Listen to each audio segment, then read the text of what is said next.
UP में दूसरे दौर में 62% से ज्यादा वोटिंग, 9 जिलों की 55 सीटों पर हुआ मतदान। कानपुर में पीएम मोदी बोले, बीजेपी प्रचंड बहुमत से जीतेगी। योगी जी फिर से गाजे बाजे के साथ सरकार बनाने आ रहे हैं। इस बार होली 10 दिन पहले ही मनेगी। भाजपा की सरकार, योगी जी की सरकार फिर से आ रही है, जोर शोर से आ रही है।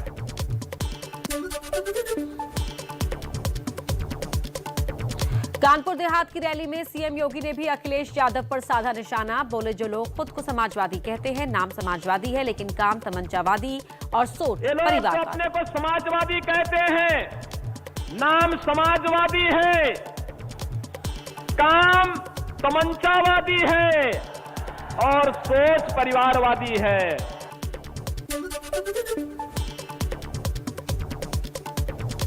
झांसी में अखिलेश यादव का सीएम योगी पर हमला। कहा, गर्मी की बात करने वाले पहले चरण के बाद ठंडे पड़ गए हैं। बुंदेलखंड में मतदान के बाद बीजेपी नेता सुन्न हो जाएंगे। भारतीय जनता पार्टी के नेता कार्यकर्ता ठंडे पड़ गए हैं। ये गर्मी निकाल रहे हैं। हम लोग फौज में और पुलिस में भर्ती निकाल करके नौजवानों को नौकरी देने का काम करेंगे। यूपी के झांसी में गृह मंत्री अमित शाह की रैली। विपक्षी पार्टियों पर साधा निशाना। बोले, परिवारवादी पार्टियां यूपी और देश का भला नहीं कर सकती। तो ये वही कर सकते हैं जो जनता के लिए, देश के लिए, प्रदेश के लिए करना चाहते। वो नहीं कर सकते जो परिवार का घर भरना चाहते हैं। ओवैसी के हिजाब वाली बनेगी प्रधानमंत्री के बयान पर बोले योगी आदित्यनाथ, उसी बेटी को आजाद कराने के लिए हम कर रहे हैं काम। व्यक्तिगत आस्था आपकी अपनी जगह होगी, लेकिन जब संस्थाओं की बात होगी तो संस्था के नियम कानून को हमें मानना होगा।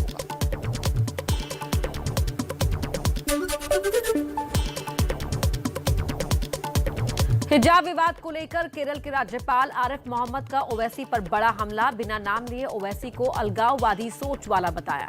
इनके संस्कारों में, जिनकी नीयत में भारत के लिए नफरत है, भारत की एकता को तोड़ना चाहते थे, वो आज बदल गए हैं। मैं ये नहीं मानता। यूपी के बाहुबली मुख्तार अंसारी नहीं लड़ेंगे चुनाव। मुख्तार के बेटे अब्बास अंसारी ने मऊ सदर से नामांकन दाखिल किया। ओपी राजभर की पार्टी ने चुनाव आयोग को लिखी चिट्ठी। वाराणसी की शिवपुरी सीट से नामांकन के दौरान हमले का लगाया आरोप। डीएम और पुलिस आयुक्त को हटाने की मांग की। और आइए कुछ और जरूरी खबरें आपको दिखा देते हैं फटाफट अंदाज में। सुरक्षा में चूक के बाद पंजाब के जालंधर में पीएम मोदी ने की पहली रैली। कहा, त्रिपुरा मालिनी देवी की पूजा करना चाहता था लेकिन पंजाब पुलिस व्यवस्था नहीं कर पाई। यहां सुरक्षा का ये हाल है। नवा पंजाब बीजेपी ने नाल का नारा दिया। अगले 5 साल नवा पंजाब का समय होगा। पंजाब के होशियारपुर में राहुल गांधी ने बीजेपी और आप पर साधा निशाना। सरकार पर नोटबंदी वाला हमला बोला। कहा, नोटबंदी कर छोटे कारोबारियों और गरीबों पर हमला हुआ। आप उनका भाषण सुनिए। रोजगार के बारे में एक शब्द नहीं कहेंगे, भ्रष्टाचार के बारे में एक शब्द नहीं कहेंगे, काले धन के बारे में एक शब्द नहीं कहेंगे।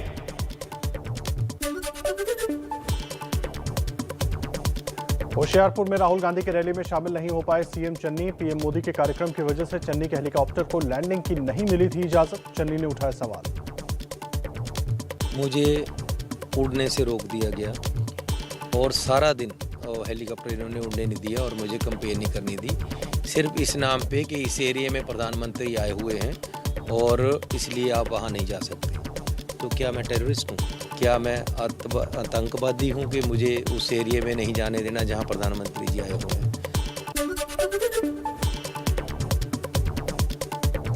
कांग्रेस छोड़ बीजेपी गठबंधन में शामिल हुए कैप्टन अमरिंदर ने एबीपी न्यूज से कहा, पंजाब में बहुमत से बनेगी सरकार। कांग्रेस के माफिया और हर घोटाले की होगी जांच। और उस सोच के मुताबिक पंजाब ਦੇ ਵਿੱਚ गवर्नमेंट चेंज होएगी, साडी गवर्नमेंट बनेगी, एनडीए की गवर्नमेंट बनेगी। पंजाब में दिल्ली के सीएम अरविंद केजरीवाल का धुआंधार प्रचार, सत्ता में आने पर भ्रष्टाचार खत्म करने का दिया भरोसा, कहा राज्य में बनवाएंगे अस्पताल। पंजाब के सीएम चरणजीत सिंह चन्नी से एबीपी न्यूज की खास बातचीत, अरविंद केजरीवाल के बाहरी होने का मुद्दा उठाया, कहा केजरीवाल भगवंत मान को हराना चाहते हैं। ये बाहर से आकर जो कब्जा करना चाहते हैं पंजाब पे, बंदा बिल्कुल मकार है और झूठा है, एक नंबर का। पहले झूठ बोलता है, बाद में माफी मांग लेता है, इसकी कोई बात नहीं है।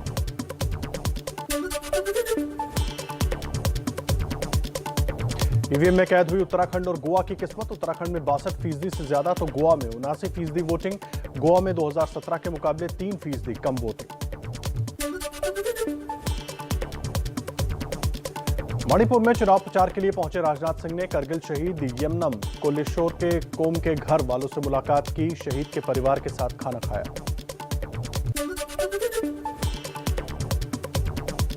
यूपी में तीसरे दौर के प्रचार में उतरेंगे दिग्गज, गृहमंत्री अमित शाह की आज औरैया, मैनपुरी और कानपुर में रैली। सीएम योगी कासगंज, फिरोजाबाद, इटावा और कन्नौज में भरेंगे हुंकार। समाजवादी पार्टी के अध्यक्ष अखिलेश यादव रायबरेली, फतेहपुर और उन्नाव में करेंगे प्रचार, तो आरएलडी अध्यक्ष जयंत चौधरी का हाथरस में चुनाव प्रचार। और आइए अब नजर डाल लेते हैं कुछ और अहम खबरों पर फटाफट अंदाज में। बीजेपी अध्यक्ष जेपी नड्डा का मिशन पंजाब दोपहर 12:15 बजे करेंगे जनसभा। कांग्रेस नेता राहुल गांधी भी आज पंजाब में दिखाएंगे दम, पटियाला, मानसा और बरनाला में करेंगे रैलियां। कांग्रेस महासचिव प्रियंका गांधी की मणिपुर में वर्चुअल रैली, पंजाब में घर घर मांगेंगी कांग्रेस के लिए वोट।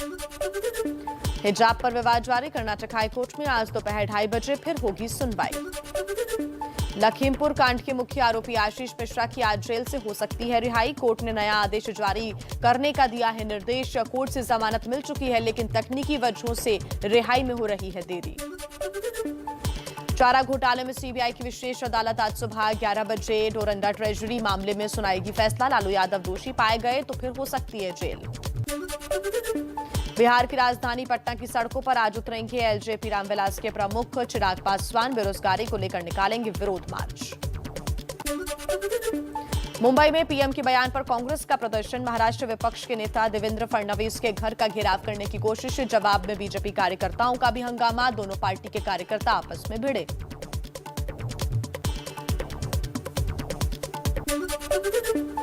$22,000 करोड़ के देश के सबसे बड़े बैंकिंग घोटाले को लेकर कांग्रेस का मोदी सरकार पर हमला, कहा सबसे बड़े बैंकिंग फ्रॉड पर पीएम चुप क्यों, आरबीआई ने अब तक कुछ क्यों नहीं किया, क्या किसी ने हाथ बांध रखे? इंडिया क्या कर रही है? रिजर्व बैंक ऑफ इंडिया ने इस भगोड़े का नाम अभी तक फ्रॉड की सूची में क्यों नहीं लिखा? मोदी गवर्नमेंट का एक ही स्कीम है, लूटो भागो। लावण्या केस के सीबीआई जांच रोकने से सुप्रीम कोर्ट का इनकार, स्कूल पर धर्म परिवर्तन का दबाव बनाने का आरोप लगाकर छात्र ने की थी आत्महत्या। दिल्ली के तिलक नगर में 87 साल की बुजुर्ग महिला से रेप का आरोप, परिजनों ने चोर के खिलाफ रेप का केस दर्ज कराया, जांच के लिए एसआईटी गठित, आरोपियों की तलाश जारी। दिल्ली पुलिस की स्पेशल सेल ने लॉरेंस बिश्नोई गैंग के 4 गुर्गों को गिरफ्तार किया, विदेश में बैठे गैंगस्टर गोल्डी बरार और काली राणा के इशारों पर दे रहे थे वारदातों को अंजाम। दिल्ली में मोबाइल चोरी के आरोप में पूछताछ करने पर युवक ने खुदकुशी की, खुदकुशी से पहले बनाए वीडियो में खुद को बेकसूर बताया। राजस्थान के भरतपुर में शर्मसार कर देने वाली वारदात, 16 लोगों पर नाबालिग से गैंगरेप का आरोप, पुलिस ने आरोपियों की तलाश की शुरू। बिहार के मोतिहारी में महात्मा गांधी की मूर्ति के साथ असामाजिक तत्वों ने की तोड़फोड़, पुलिस ने केस दर्ज कर आरोपियों की तलाश शुरू की। एमपी के ग्वालियर में वैलेंटाइंस डे पर हिंदू सेना के कार्यकर्ताओं ने सार्वजनिक स्थल पर मचाया हुड़दंग, पार्क, मॉल और चिड़ियाघर जाकर जमकर हंगामा किया, लोगों को वहां से भगाया। देश में 15 से 18 साल के 1.5 करोड़ बच्चों को लगा कोरोना का टीका, स्वास्थ्य मंत्री मनसुख मांडविया ने कहा, युवा भारत पूरे जोश से महामारी से लड़ रहा। ऑफ स्पिनर वॉशिंगटन सुंदर चोटिल होने की वजह से वेस्ट इंडीज के खिलाफ T20 सीरीज से बाहर, सुंदर की जगह कुलदीप यादव का चयन हुआ, इससे पहले राहुल और अक्षर पटेल भी चोट के कारण सीरीज से बाहर हो गए थे। केएल राहुल के सीरीज से बाहर होने के बाद बीसीसीआई ने ऋषभ पंत को टी20 में उप कप्तान की जिम्मेदारी सौंपी। भारत और वेस्टइंडीज के बीच 3 मैचेस की टी20 सीरीज का कल से होगा आगाज। सीरीज के लिए टीम ने कोलकाता के ईडन गार्डन में लंबा अभ्यास किया। प्रो कबड्डी लीग में यूपी योद्धा की दबंग दिल्ली पर 44-28 से शानदार जीत। अंक तालिका में लंबी छलांग के बाद तीसरे स्थान पर पहुंची यूपी योद्धा की टीम। पटना पायरेट्स ने तेलुगु टाइटंस को 38-30 से हराकर सेमीफाइनल में अपनी जगह बनाई।